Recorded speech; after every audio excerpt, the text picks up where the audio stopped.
नमस्कार, मैं हूं मनोहर मनोज, कार्यक्रम कथा क्रिकेट की में। दोस्तों, आज हम इस कथा क्रिकेट की कार्यक्रम के दूसरे अंक में बात करेंगे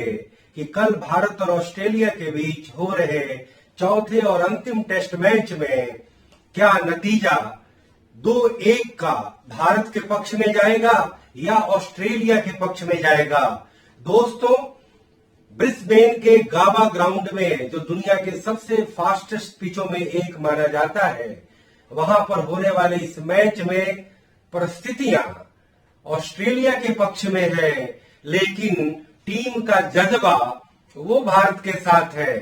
जिस तरीके से इस सीरीज में भारत ने पहले टेस्ट मैच में भी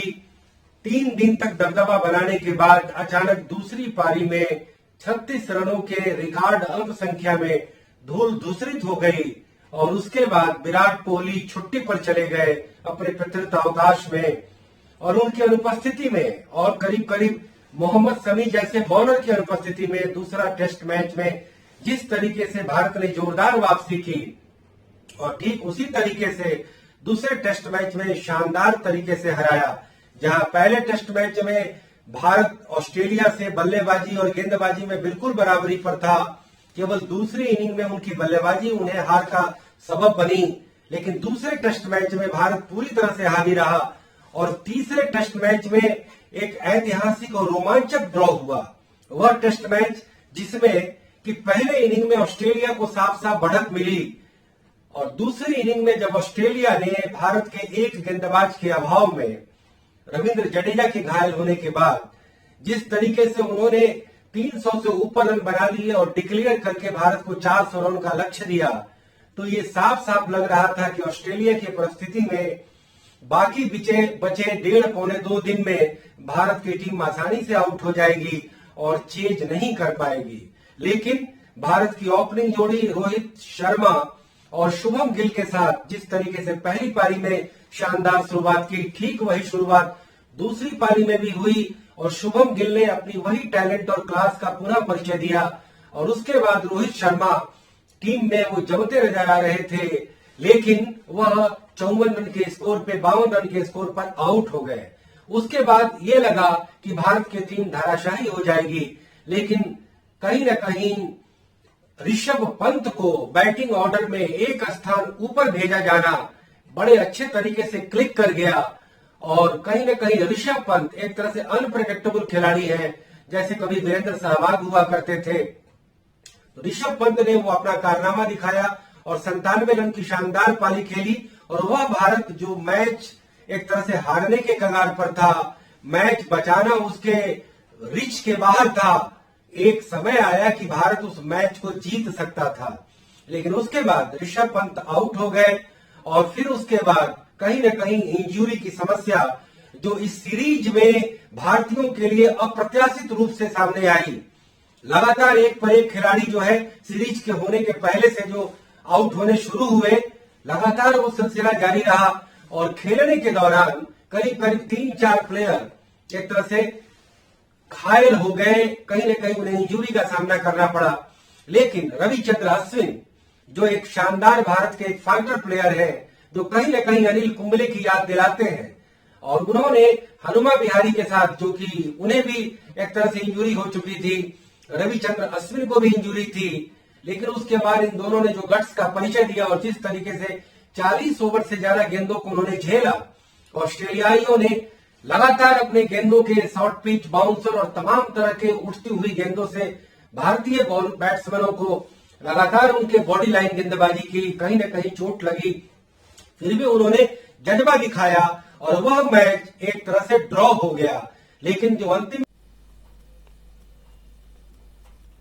अब दोस्तों, कल चौथे क्रिकेट टेस्ट मैच में ये मामला बड़ा दिलचस्प होगा कि भारत की प्लेइंग 11 कौन सी बनती है, क्योंकि जिस तरीके से तमाम खिलाड़ी इंजरी लिस्ट में आ गए हैं, अभी 11 खिलाड़ी मिलना भी एक तरह से बड़ा मुश्किल हो रहा है, और ये अभूतपूर्व स्थिति, ये अप्रत्याशित स्थिति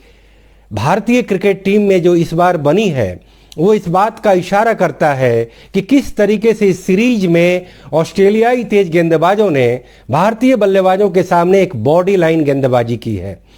और ऐसे में कल हो सकता है कि 2 विकेट कीपर भारतीय टीम में शामिल हों। ऋषभ पंत एक बल्लेबाज के रूप में हो और रिद्धिमान साहा एक विकेट कीपर के रूप में हो। और हमें लगता है कि अगर हनुमा विहारी नहीं खेलते हैं तो उनके बदले अगर पृथ्वी शॉ को मिडिल ऑर्डर में उतारा जाए या उन्हें एक बार फिर से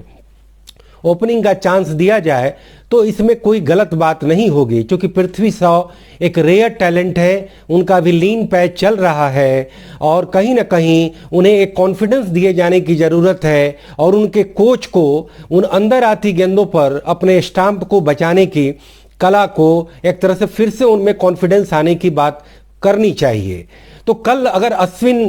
खेलते हैं और जसप्रीत बुमराह खेलते हैं तो भारतीय टीम का मनोबल वैसे ही ऊंचा रहेगा जो पिछले 3 टेस्ट मैच में देखने को मिला। यदि जसप्रीत बुमराह अगर 50% से कम फिट होते हैं तो यानी इसका मतलब है कि नए तेज बॉलर नटराजन को मौका मिल जाएगा और कहीं ना कहीं पूरी भारतीय तेज बॉलिंग लाइनअप इनएक्सपीरियंस्ड रह जाएगी। तो ये बड़ा अब कल की बात बड़ी एक तरह से दिलचस्प होगी कि प्लेइंग 11 किस तरीके से फाइनल किया जाए, क्योंकि कहीं ना कहीं जो टीम का जो जज्बा है, जो मोमेंटम है, जो कॉन्फिडेंस है और जो ऑस्ट्रेलियाई टीम का ऑस्ट्रेलियाई एक तरह से घरेलू मैदान में जो उनका खौफ का एक लंबा इतिहास रहा है वह एक तरह से नहीं रह गया है और टीम का जज्बा काफ़ी ऊंचा है। तो कल के मैच में भारत की प्लेइंग 11 कैसी होगी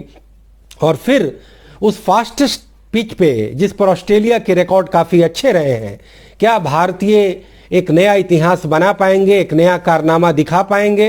कम से कम पिछले 2 दशक में जो भारतीय और ऑस्ट्रेलिया के बीच में जो राइवलरी हुई है वो कहीं ना कहीं इंग्लैंड और ऑस्ट्रेलिया के एसएच की राइवलरी, इंडिया और पाकिस्तान के एक तरह से परंपरागत जो राइवलरी है उस पर भी अब भारी हो गई है और हर टेस्ट मैच रोमांचक हुआ है, चाहे वो भारत में होने वाला हो या फिर ऑस्ट्रेलिया में होने वाला हो। पिछली बार तो स्टीफन स्मिथ और डेविड वार्नर खिलाड़ी के नहीं होने से भारतीयों को एडवांटेज मिला था, लेकिन उसमें अंतिम टेस्ट मैच भारत जीतते जीतते रह गया था, वो ड्रॉ हो गया था। तो फिर कल के टेस्ट मैच में 2-1 का स्कोर लाइन भारत के पक्ष में जाएगा या ऑस्ट्रेलिया के पक्ष में जाएगा, ड्रॉ की कल्पना हम नहीं कर सकते, क्योंकि वह पिच बेहद फास्ट